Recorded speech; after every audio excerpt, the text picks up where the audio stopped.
नाज़रत फिलिस्तीन का एक छोटा सा गांव है जो कि एशिया महादेश के पश्चिमी भाग में है। पहाड़ों और घास के मैदानों से घिरा एक छोटा खूबसूरत गांव। इस गांव में जोसेफ नाम का एक यहूदी जो कि मिस्री है रहता था। इस जोसेफ की सगाई गांव की एक यहूदी लड़की मैरी से तय हुई। जोसेफ और मैरी दोनों उस अच्छे दिन के इंतजार कर रहे थे। ऐसे समय में एक रात परमेश्वर का दूत गैब्रियल मैरी के पास आए। मैरी, मैरी, आंखें खोलो। कौन? मैं परमेश्वर का दूत हूँ गैब्रियल। मुझे ईश्वर द्वारा भेजा गया है। मैं तुम्हारे पास ईश्वर का संदेश लेकर आया हूँ। कुछ ही दिनों में तुम्हारे गोद में एक दिव्य बालक जन्म लेगा।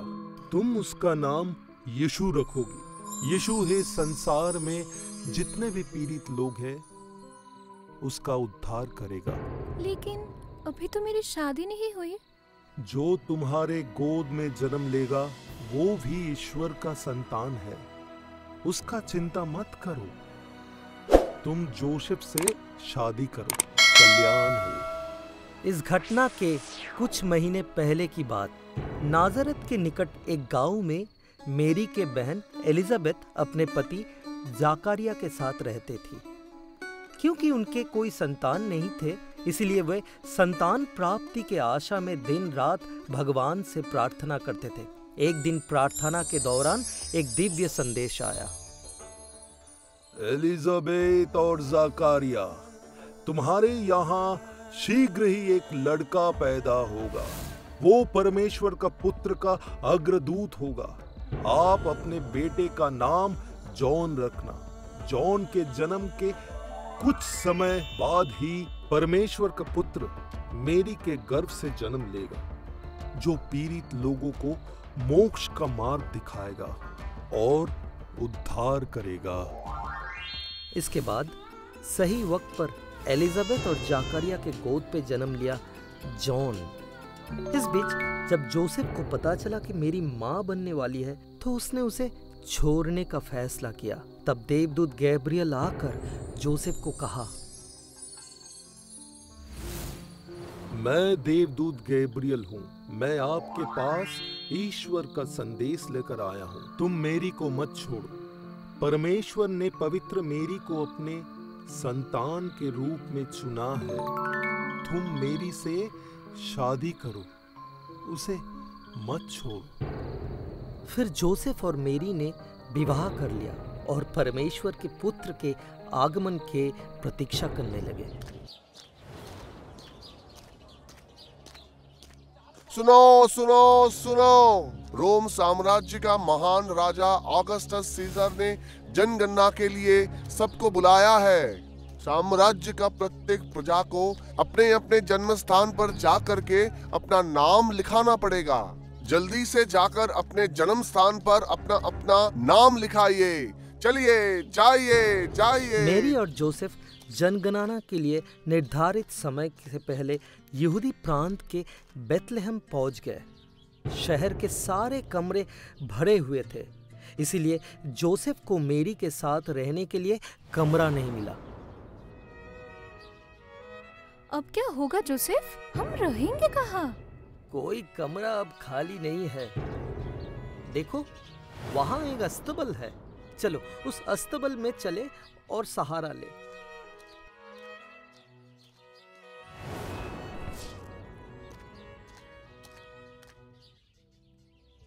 परमेश्वर के पुत्र यीशु का जन्म बेथलेहम के उस अस्तबल में हुआ था। उस दिन आकाश में एक चमकता हुआ तारा उदय हुआ और चमकता सितारा यीशु के आगमन का संदेश लेकर आया। सर्दियों के रात में अस्तबल के पास कई चरवाहे अपने भेड़ों के साथ सुबह का इंतजार कर रहे थे। उसी समय देवदूत गैब्रियल वहां प्रकट हुए। हे चरवाहों, परमेश्वर का पुत्र तुम्हें बचाने के लिए उस गौशाला में पैदा हुआ है। जाओ और उसे देखो। याद रखे, परमेश्वर का पुत्र गरीबों, बंदियों को स्वतंत्र करने का रास्ता दिखाएगा। जाओ और परमेश्वर के पुत्र को देखकर धन्य हो जाओ।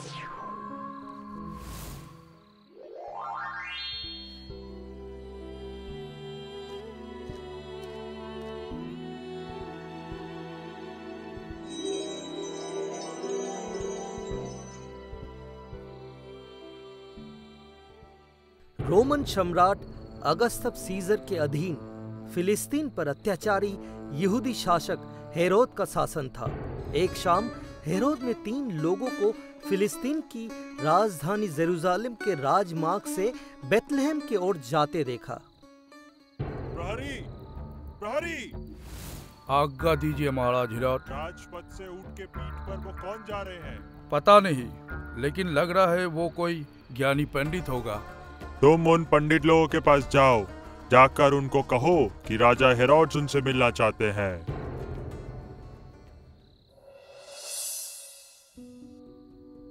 हे ज्ञानी पुरुषों, आप कहाँ जा रहे थे? हम पश्चिमी देश बेथलेहम जा रहे हैं। वहाँ एक चमत्कारी बालक का जन्म हुआ। देव शिशु? हे राजन, हमने आकाश में एक चमकता हुआ तारा देखा। उस तारे को देखकर और समझकर हमने जाना कि बेथलेहम में जो देव शिशु ने जन्म लिया है वो आम लोगों का उद्धार करता राजाओं का राजा है। क्या बोल रहे हैं आप लोग? वो यहूदी के राजा बनेंगे? वो राजा का भी राजा बनेगा।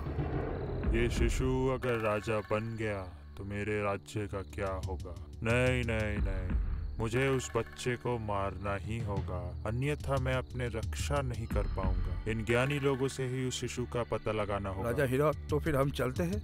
हाँ बिल्कुल, आप लोग जाइए। हालांकि मेरा एक अनुरोध है, जब आप उस चमत्कारी बच्चे से मिलकर लौटे तो कृपया मेरे भवन में आए।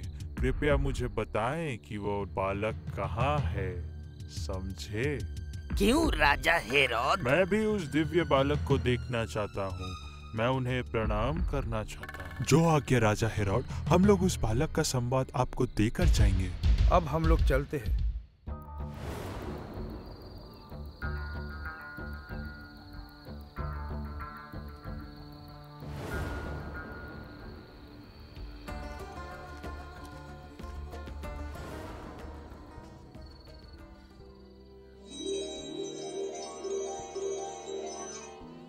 हे मेरी और जोसेफ, आप लोग धन्य हैं। हाँ, आप धन्य हैं क्योंकि परमेश्वर ने स्वयं आपको अपने संतान होने के लिए चुना है। ये बालक पंडित लोगों का उद्धार करेगा और ये बालक राजाओं का राजा बनेगा। हे परमेश्वर का पुत्र यीशु, हमारे तरफ से ये छोटा सा उपहार आप लीजिए। हे बुद्धिमानों, आप लोग जेरूसलम मत जाइए। यदि आप जेरूसलम जाके राजा हेरोद्स को यीशु के बारे में बताएंगे तो हेरोद्स यीशु को मारने की कोशिश करेगा। आप लोग जेरूसलम मत जाइए, परंतु किसी दूसरे मार्ग से अपने घर लौट जाइए। जो आज्ञा प्रभु। राजा हेरोद्स, राजाओं का राजा, परमेश्वर का पुत्र को खोजने के लिए इंतजार कर रहा था। परंतु जब तीनों बुद्धिमान पुरुष राजा हेरोद्स के पास लौटे और परमेश्वर के पुत्र को ना पाए तो वो क्रोधित हो गए। इतने दिनों बाद भी ज्ञानी पुरुष यरूशलेम पर नहीं आए और उन्होंने उस बच्चे का जन्म की कोई खोज नहीं दी जो यहूदियों का राजा बनने वाला। नहीं नहीं, अब मैं यूं ही निश्चय होकर बैठ नहीं सकता। उस नवजात शिशु को अवश्य मार देना चाहिए। सेनापति, आदेश कीजिए राजा हेरोद। बेथलेहम जाओ और वहां जाकर यहूदियों लोगों के राजा होने के लिए जो बच्चा जन्म लिया है उसको मार डालो, समझे? परंतु महाराज, बेथलेहम शहर में इस समय बहुत सारे बच्चों की जन्म हुई है। उन बच्चों में से कौन भविष्य के राजा होगा ये हमको कैसे पता? तुम बेथलेहम के सभी नवजात शिशुओं को मार डालोगे तो राजाओं का राजा जीवित नहीं बचेगा। और ना ही मुझे अपना सिंहासन खोना पड़ेगा।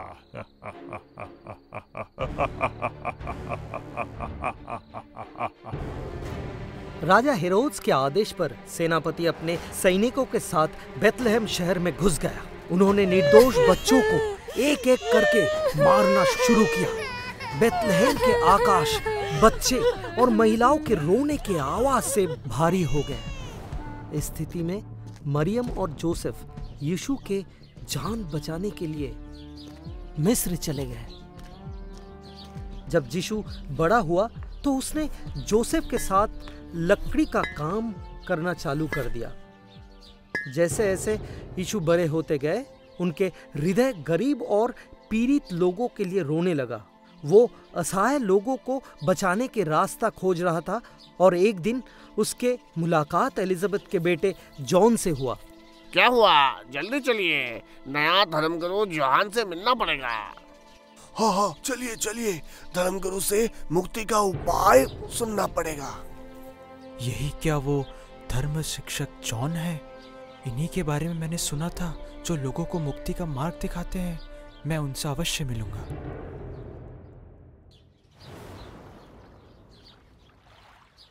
तुम लोग अन्याय और अपराध के मार्ग से दूर हो जाओ, अपने किए पर पश्चाताप करो, जॉर्डन नदी के जल में पवित्र स्नान करो, न्याय के मार्ग पर चलो, एक दूसरे की मदद करो, भूखों को भोजन खिलाओ, परमेश्वर तुम्हारे पापों को जरूर क्षमा करेगा। जॉन, आप ही क्या ईश्वर हैं? मैं ईश्वर नहीं हूँ, ईश्वर का पुत्र पृथ्वी पर आया है। मैं उसका मार्ग सुगम बनाने आया हूँ।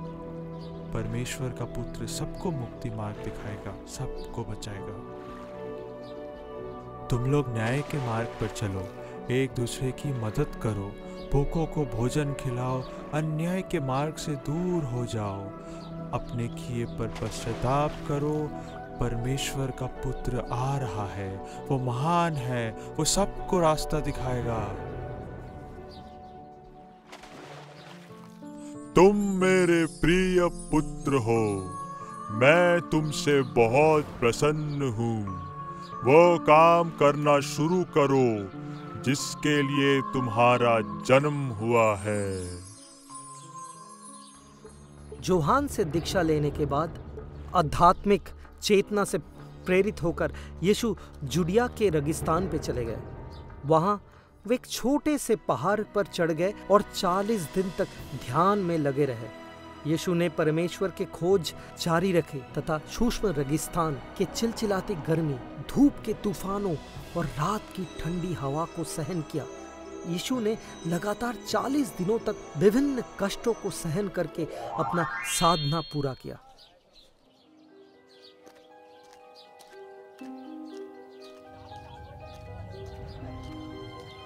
सब लोग सुनो, ये वही महापुरुष है जिनकी बातें शास्त्रों में लिखी है।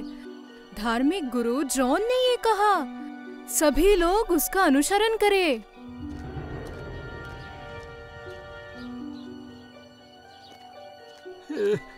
हे प्रभु, मेरी बेटी मर गई है, कृपया उसे बचा लो यीशु, कृपया उसे बचाओ, कृपा करो मुझ पे, कृपा करो। चिंता मत कीजिए, आपकी बेटी बच जाएगी।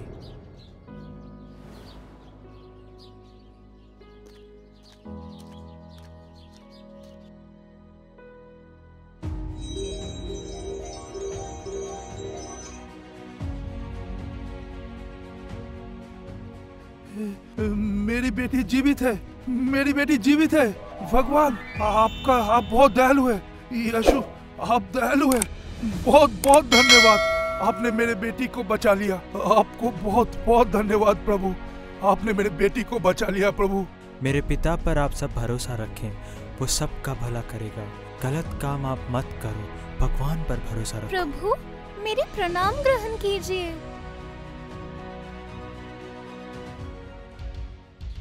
भगवान के नाम पे कोई मेरा मदद करो, मैं अपंग हूँ, चल नहीं सकता, मेरा सहायता करो प्रभु।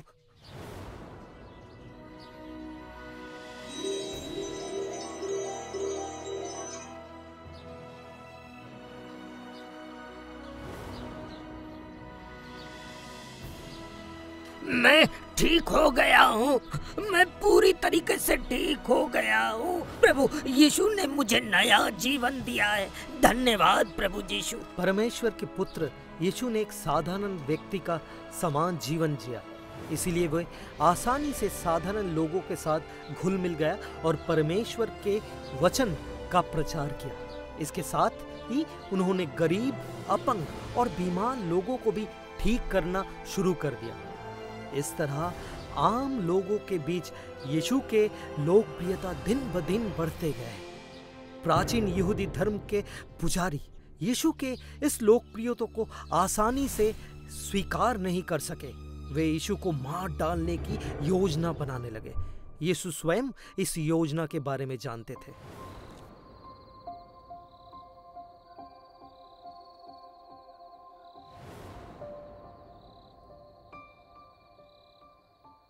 तुम सब मेरे प्रिय शिष्य हो, इसीलिए आप सब के लिए ये विशेष रात्रि भोज का प्रबंध किया है। सुनो, तुम आपस में समानता बनाए रखोगे। जो ऊंचा स्थान रखता है वह नीचे बैठकर समानता बनाए रखेगा। वे आपस में लड़ाई झगड़ा कुछ नहीं करेगा। एक दूसरे की सेवा करोगे, ठीक जैसे मैंने आज तुम सबकी सेवा की है। हे प्रभु, हम आपके सारे बातें मानेंगे, हम आपके साथ रहेंगे। अगर आपको पुजारियों के साजिश के लिए जेल जाना पड़ा तो हम भी जेल जाएंगे आपके साथ। हम लोग आपको छोड़ के नहीं रह सकते तो प्रभु। पीटर, कल सुबह मुर्गी के बांध देने से पहले तुम मुझे 3 बार अस्वीकार करोगे। क्या बोल रहे हैं प्रभु? मैं आपको 3 बार अस्वीकार करूंगा? ये मुमकिन नहीं है प्रभु, मेरे से नहीं होगा। तुम लोगों में से ही कोई गद्दारी करेगा, मुझको पकड़वाने में मदद करेगा। हम में से कोई? ये कैसे हो सकता है? कौन है वो गद्दार? शांत हो जाओ, मैं तुम लोगों की सेवा करना चाहता हूँ।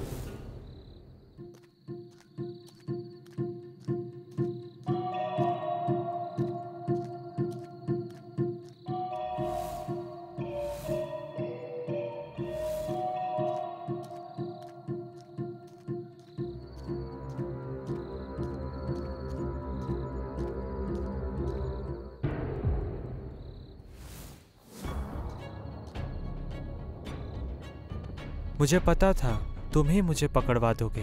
वो रहा यीशु, उसे बंदी बनाओ।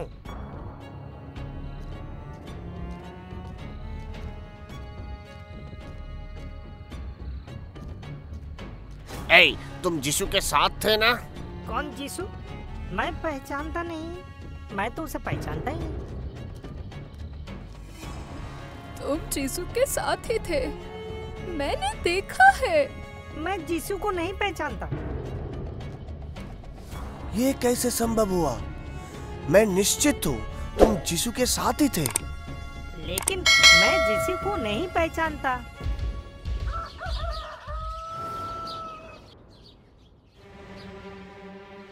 उसे कड़ी सजा मिलनी चाहिए, मृत्यु दंड दिया जाए। मुझे उसकी सजा चाहिए। शांत हो जाइए, चुप रहिए। यीशु का जो अपराध है, मैं नहीं समझता कि मृत्यु दंड जरूरी है। हे प्रधान महाविचारक, इस पे आपका क्या निर्णय है? यीशु ने स्वयं को परमेश्वर का पुत्र घोषित किया और हमारे प्राचीन कानून को चुनौती दी है। उन्होंने हमारे खिलाफ दुष्प्रचार फैलाया है। न्यायाधीश पिलातस, आप उसे मृत्यु दंड दीजिए।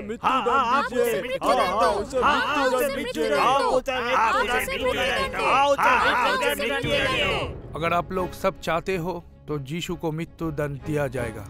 यीशु को क्रूस में चढ़ाकर दंड दिया जाएगा। कारागार से ही यीशु को क्रूस को पीठ में लेके जाना पड़ेगा। निर्धारित दिन पर यीशु को एक बड़ी क्रूस उठाकर क्रूस पर चढ़ने के लिए लाया गया। फिर एक विशेष स्थान पर यीशु के हाथ और पैर क्रूस के लकड़ी पर बड़े बड़े कीलों के साथ ठोक दिए गए। सिर पर कांटों का ताज रखा जाता है। खून से लथपथ यीशु क्रूस पर लटकता हुआ है। अपमान और यातना से आहत यीशु ने अपने मुंह आकाश के ओर उठाया और कहा, हे परमेश्वर, वे नहीं जानते कि वो क्या कर रहे हैं। उन्हें माफ कर देना, माफ कर देना उन्हें।